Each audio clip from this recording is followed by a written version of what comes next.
Everyone, and welcome to the Week 15 review, Week 16, and final week of the regular season preview. I'm joined, as always, by Joel Gibson, aka Sloppy Jesus over here with the light over his head. Joel, how you feeling today?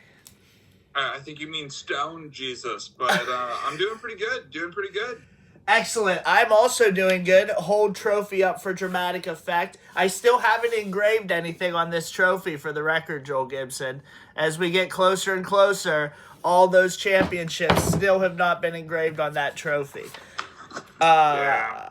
Whatever. I mean, I am the Dragon Slayer. I am Buzzsaw. I am Mr. Modest. I am going for 5 in a row. Boom. That being said, we'll get right into this week. A lot of blowouts this week, and yeah, I mean, this video shouldn't be too long because we're going to go right into next week too, and that's pretty straightforward as well. So we'll get started. I beat Jake. I have myself at the number 2, but I have moved myself to the number 3 now that it's the last week. Technically, I would be the 3 seed if everything ended today. Jake is going to get that 12 spot as long as he loses next week. He is the away team. So even if CJ wanted to try to get him out of that 12 spot, it doesn't matter. So congratulations to Jake. Guaranteed top 2 pick next year. And we'll see how he does in the consolation bracket. Yeah, it's super interesting for him. We'll see who the number 2 pick is in Dynasty, but everything I'm seeing and reading is that it's going to be a franchise guy, and it's probably going to be a top 50 Dynasty player within the first couple of years. A good win for you. Are you worried that James Harden is taking time off now that it's getting close to playoffs? Is he just done? Is he tired? It's paid me a little bit because, he screwed me over that one year. Otherwise, we could be talking about 7 in a row this year. So he did screw me over that one year. But I can tell you this. I've been winning without Joker. I now have Joker back. Harden would be a big loss if he's taking some personal time away, but he has a full week to get back. And I think I'm getting healthy at the right time. So to answer your question, no, I'm not worried. All right. Just checking. It does seem like we're getting close to meaningful basketball, and you famously were on the hill that James Harden does not play meaningful basketball. So I'm just hoping that comes to fruition again for you this year. Let's just hope the Clippers, are stay in a competitive position. We're going to see. And I might not need them. Who knows? Let's find out. We'll find out together. Next matchup is Joel versus Adam, the 6 versus the 7.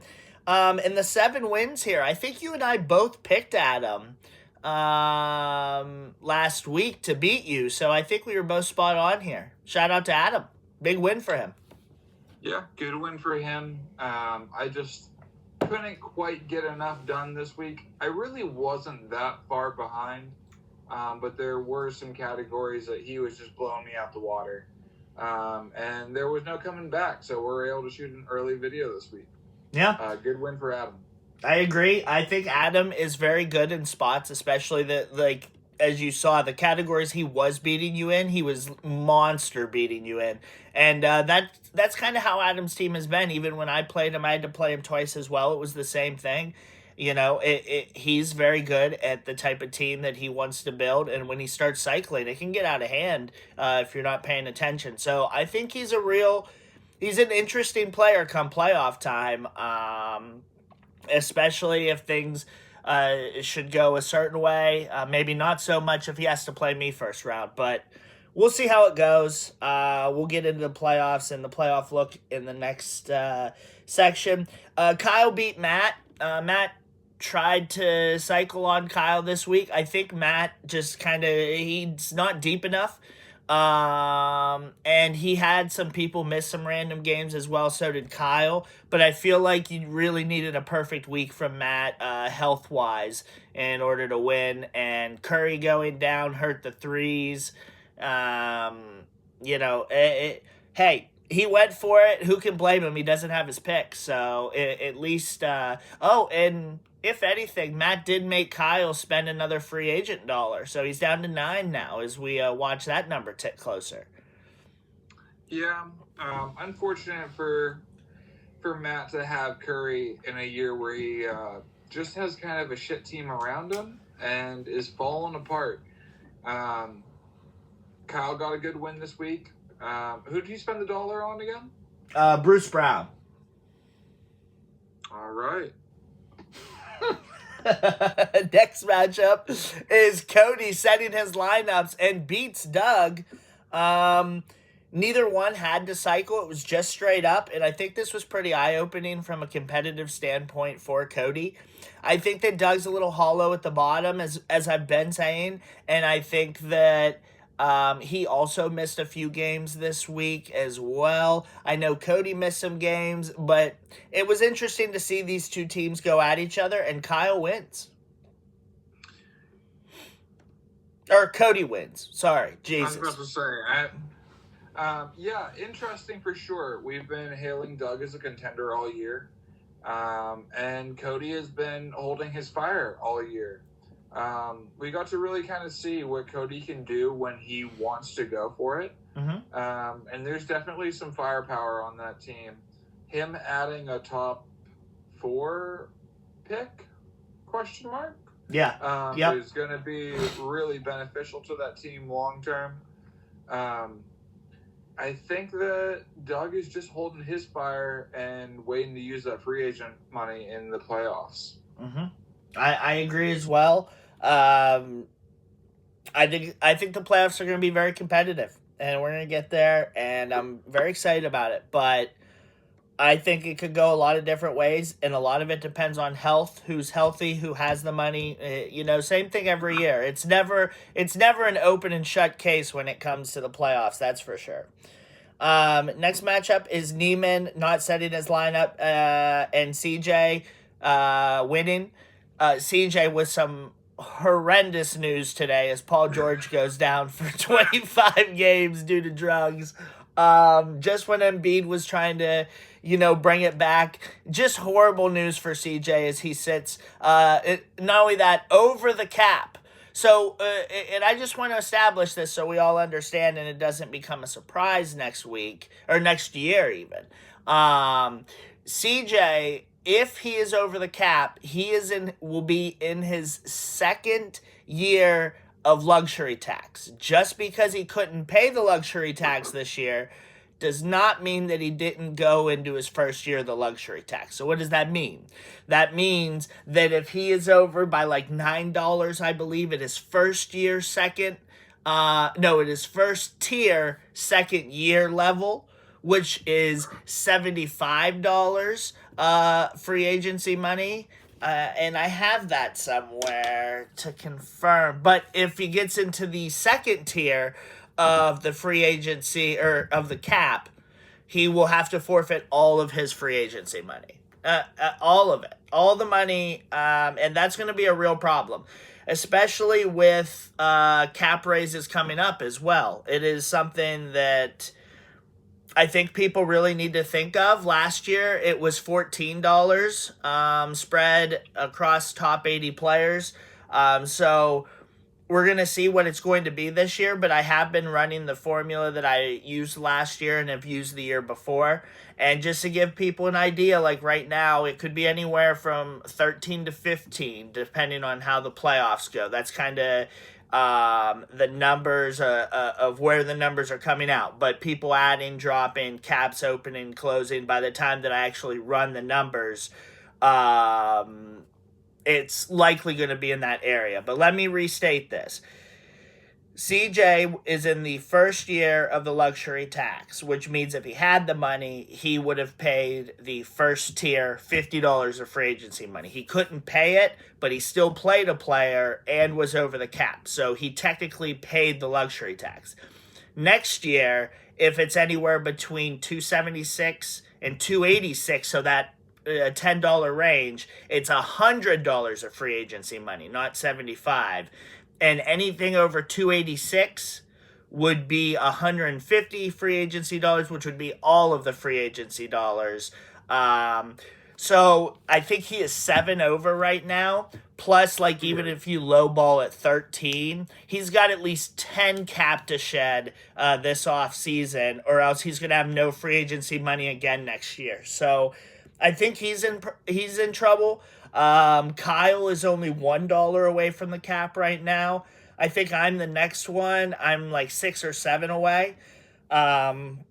So some interesting caps, especially in the top 4 from seeding standpoint, cap issues. But I did want to bring this up during this CJ match just because I noticed it this week, and I don't want there to be any confusion next year. Joel, did all that make sense? That made sense to me. Okay. I think there's a lot of risk on CJ's team when you consider that Anthony Davis is $26. Zion Williamson is $35. Nikola Vucevic, who's 35 years old, is 37 years old. $37, yeah. $37 in cap. Yep. And Embiid is $47 in cap. It's a lot put into 4 players. Those guys are such like high ceiling, low floor.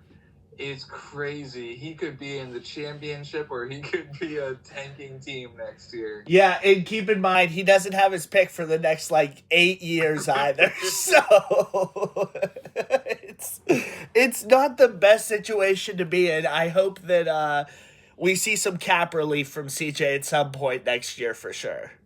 2033, he has his pick back. Yeah, is that the 7 years? That's 7. I said 8. Sorry, my bad. But yeah, hold your horses. Okay, give him till the end of next off season. I'm sure we'll see that 8th year pop up. Oh, I'm sorry, CJ. I love you. Sometimes I just make myself laugh. Last matchup is Steven, also not staying in his lineups against Eric. Eric wins this matchup and is on an absolute just dominates this matchup, but has been on an excellent run and could actually, if he beats his opponent next week, could have a 10-week season after I think he started 1-4. Do you remember how bad he was in week 1? Yeah, man. It wasn't good, and somehow a 10-win season in my mind is kind of equivalent to a 50-win NBA team. Yeah. Just solid, a good season put up. A good season put up, absolutely. And Steven, is trying to lock down that number 11 spot. He also, with Cody winning, even if he were to win this week, and I'm only saying this, I don't know why he'd bother, but if he wanted to win this week, he won't lose that 11 spot. So congratulations, Steven. At least a top 3 pick for you. Could be anywhere in those 1 to 3 spots, but at least a top 3. And it's a 3-guy draft from what I hear. Yep, and Steven has plenty of cap, and he's just waiting. He's just waiting for his young lads to come around. Next matchup is Week 16. Well, we'll start Week 16. Last matchup of the year. Now, you guys may have noticed that I did 2 rule changes. You guys might have got the notifications this week for the scheduling. So basically, Fantrax fucked us as far as the scheduling goes. Because remember, I had to add the extra year because it wouldn't combine the All-Star like we normally did. So, you mean? What's that? You said extra year. I assume you mean week. Extra week, yes. Week 16. I added that because we needed it to be even so we could have our first round playoff like we normally do. And then, there was some sort of a setting reset and the dates of the playoffs changed. And then they ended up merging the All-Star break. So, had I waited, I guess, without actually knowing, I suppose we could have just done 15 weeks.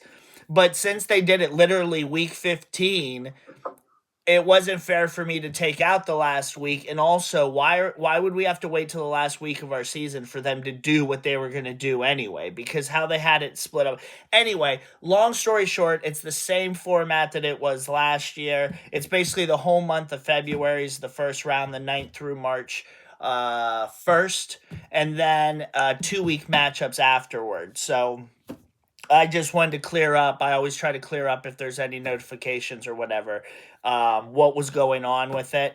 Yeah, I wasn't really thrilled because if we could have started the playoffs a week sooner, that's kind of what I wanted to do based on the timing, because now the season ends March 29th. We could have ended it March 22nd. And you know how we feel as we get later into the year, you know what I mean? And people sitting randomly and stuff like that. So I did want to try to end it 3rd week of March this year, which would be 1 week earlier than we did last year. And that was the whole point. But Fantrax ultimately fucked us. So yeah, sorry about that, and sorry for not clearing that up immediately. Either way, last week of the regular season this week. First matchup is an interesting one for sure. It's Modest versus Eric. I have myself at number 3 now because, like I said, it doesn't matter. At the end of this week, Doug is going to be the number 2 seed regardless. Doesn't matter what happens. So I have myself at 3 here against Eric. Eric's been on a run, but no Greek. I have Joker back. I think I'm going to be getting healthy this week, and I think I take care of Eric on the road.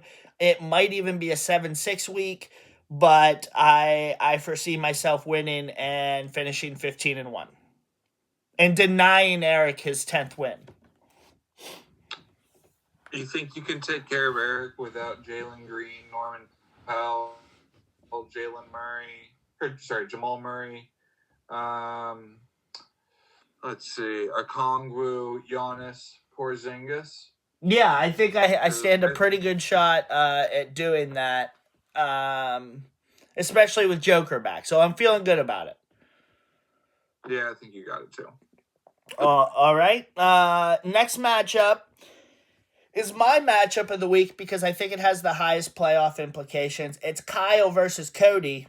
Cody, even with a win here, nothing changes his 10 seed. Even with a loss here, nothing changes his 10th seed. Matt's going to have the 9 wrapped up, so Cody's going to be at the 10. The bottom 4 are basically locked in this week, assuming that Jake and Steven do plan to sit both of their teams. I imagine they do. So Cody could do it. It could be the upset of the year here against Kyle. And Cody put it up against Doug. If Cody sets his lineups and continues, I think he could upset Kyle here.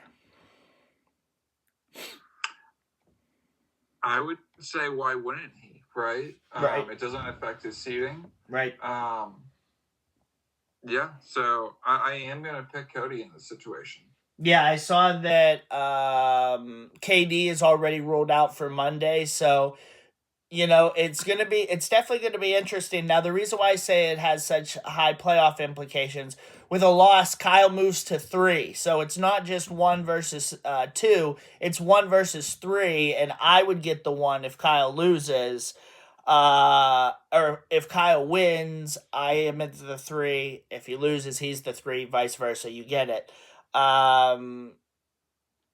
So it really comes down to Cody. I think, you know, I'd want to measure my team up against the best team theoretically this year. But we'll wait and see what he does. But like I said, I'm gonna go ahead and pick Cody and see what happens.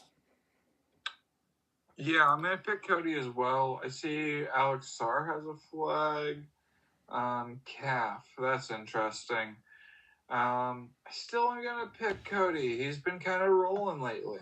Yeah, and the one last point, since we're talking about it, there is a theoretical possibility that I could catch Kyle in points. I think I'm down like 200 or something like that, but that's a lot for 1 week, so I've kind of tossed that one out as far as possible. It might be a little bit less than 200 since we're shooting so early tonight. That number might be a little bit less, but I think the people at the Morrison camp are more hopeful that Cody goes after him. The next matchup... I also think Go ahead. Just before we go to the next matchup, I also think there's just an interesting marker for us historically. There was a pretty big sequence of trades between these two right at the deadline. Mm-hmm. Several big pieces moved. And obviously both teams feel that they won the trade. But who actually won the trade, who's going to win the matchup, who wins long term, all kind of TBD, right? Yep, absolutely. Yeah, I mean, I think those two versus each other for the next 3 or 4 years are going to be very interesting because it's definitely going to be interesting to watch when Cody's setting his lineups on a yearly basis or on a daily basis, I suppose. Next Kyle has free agency money. And when Kyle has free agency money. Next matchup is Adam versus Doug. Adam's at 6 right now. Doug's at 2. Like I said, Doug can't move. And I don't believe Adam can move either. Even if Adam pulls off the upset against Doug, which he might, if Adam cycles and Doug kind of holds his firepower, he's again playing for nothing. Which is why I am going to pick Adam here. But as far as the tiebreakers go, even if Eric, the number 5 seed, were to lose, Eric has the tiebreaker over Adam. So basically it's set how it is. CJ, no matter what, will be the 4 seed, and he's playing Jake. So the odds of him losing, it's just not going to happen. He has the tiebreaker over Eric. So I'm going to pick Adam for this matchup. Adam can't go up and he can't go down because he also has the tiebreaker over you by 1 divisional game. So basically you guys played for your playoff position this week, and he got the best of you. Man, that's tough. But one thing I do think that's interesting about Adam's team is he's relatively healthy. He lost Walker Kessler early in the year for the season. But if you actually look at his team, there are 0 flags next to his healthy players. And he actually even has Michael Porter on the IR healthy right now. So he has just an extra bullet in the chamber. If he wants to use that this matchup, that's interesting. Or if he wants to save it for the playoffs, it's kind of an extra play. Yep. So we'll see what he decides to do with it. Chances are by next week, somebody on his team will have a flag. So if I were him, I'd probably use it. Yeah. Like I said, that being said, CJ versus Jake. Jake's not setting his lineup, so CJ's going to win here. He's going to finish in the 4 spot. Dominate. What's that? Dominating. Absolutely dominating. Next matchup is you versus Neiman. Like I was telling you a little bit earlier, even if Neiman beats you, it doesn't matter. Even if you beat Neiman, it doesn't matter. You both are the 7-8 seed. So Joel versus Doug is locked in for the playoffs, round 1. Start scouting each other's team, boys. I am excited for that first round matchup. I will tell you that. So much Kuminga tape. So, where did you find it all? College stuff. That being said, I'm gonna take Joel because I don't think Neiman even has his lineup set at this point for the rest of the year. So I'm gonna take Joel to win here and still be the 7, and looking forward to Doug. Yeah, I'm even gonna say I'm gonna win by double digits. Wow, that is bold of you. What a bold choice. Last matchup is Matt versus Steven. Steven's not setting his lineups. Why would he? He could ruin his pick selection. Matt is locked in at the 9 no matter what happens. So he doesn't have his own pick. He ends up missing the playoffs by what could be 1 game, and that would have been the Kyle game this week. I said that he'd have to beat you, and he had a bad run at the end of the season. He had to play me, then you, then Kyle, and he had to beat all 3 of us in order to get into the playoff. That's a tough ask for anybody. But it's Matt, so who cares? He doesn't make it into the playoffs. Anything from you on that, Joel? I think that's pretty self-explanatory. That is pretty self-explanatory. I can't say I wasn't rooting for Matt, but just comes up short. And hey, next year maybe he's a little bit older, a little bit wiser, and maybe make some playoffs next year. I mean, I hope he's older. Just let him keep weathering down for about 2-3 more seasons when I have his pick. All right. Yeah, that's it. It should. I'm going to go through and make sure all the tiebreakers and everything are locked down. You know, if I have to edit based on our rules, the playoff bracket, if Fantrax fucks up, I will certainly do that. I will set up the consolation bracket. I think I can actually do that this week because I don't anticipate any of the 4 bottom teams switching positions. So, you know, we'll see how it goes, but maybe I'll be able to set that up a week ahead of time, and that'll save me some time Monday morning of next week. Joel, anything else from you? Good luck this week, guys. Good luck this week. Some spots still up in the air, but not Joel Gibson and not Doug. First round. We love it. We love it over here. I'm so excited to watch that matchup. See you guys. Here I come.